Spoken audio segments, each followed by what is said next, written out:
जय हिंद दोस्तों। देखिए आज हम सीखने वाले हैं ओम का नियम, राइट ना। देखिए ओम का जो नियम है वो टॉपिक बहुत छोटा है, बट एग्जाम में बहुत अत्यधिक चांस है कि इसको पूछा जाता है, ठीक ना। तो आपको याद करके जाना है। खास करके ये जो वीडियो होने वाला है वो क्लास 10th वालों के लिए होने वाला है, ठीक ना। तो चलिए हम ओम के नियम को समझते हैं।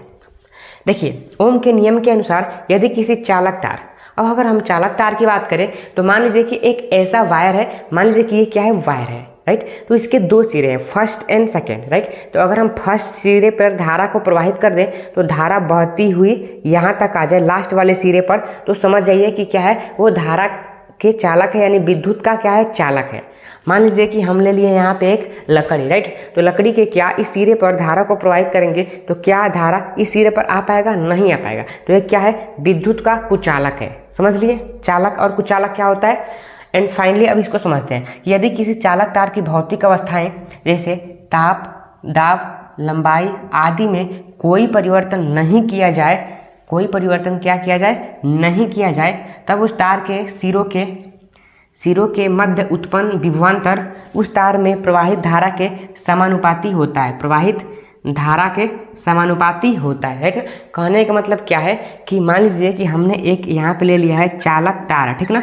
इसमें क्या कर दिया है, धारा को प्रवाहित कर दिया है, धारा को प्रवाहित कर दिया है, राइट। धारा को प्रवाहित करने के बाद से इस तार के ना भौतिक अवस्थाएं जैसे ना हमने लंबाई में कोई चेंज किया है, ना दाब बढ़ाया है, ना इसको ताप दिया है, तो क्या होगा कि इसके सिरों के मध्य एक बल उत्पन्न होगा जिसको कि बोलते हैं विभवांतर, यानी कि इसको डिनोट करते हैं V से। क्लियर हो गया।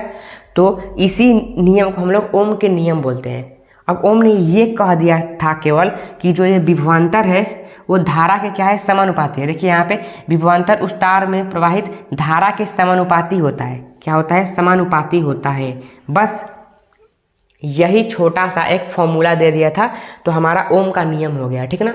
मतलब कि ये बहुत ही साधारण है, आप केवल इसकी सहायता से ही पूरे परिभाषा को बना सकते हैं कि यदि किसी चालक तार के भौतिक अवस्थाएं जैसे लंबाई, ताप, दाब में कोई परिवर्तन नहीं किया जाए तो क्या होगा कि उस तार के यानी उस चालक तार के जो सिरे हैं उनके बीच जो उत्पन्न विभवांतर है वो धारा के समानुपाती होता है, ठीक ना। अब समानुपाती का मतलब क्या होता है कि मान लीजिए कि अगर हम यहाँ पे विभवांतर को बढ़ाएं तो धारा ऑटोमेटिक बढ़ जाएगा, ठीक। यदि हम धारा को क्या करें, गिराएं तो विभवांतर भी घट जाएगा, ठीक ना। तो कहने का मतलब यही होता है समानुपाती का, ठीक ना।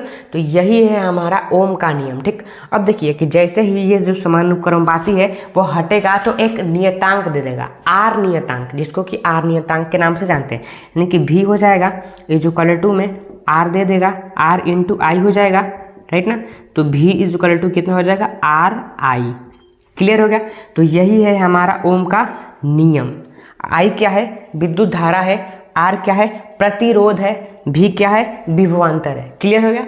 तो अगर आपको ये वीडियो अच्छा लगा होगा तो आप हमारे चैनल MK स्टडी सेंटर को सब्सक्राइब कर दीजिए इस प्रकार के वीडियो को देखने के लिए। तो धन्यवाद, मिलते हैं अगले नए वीडियो में।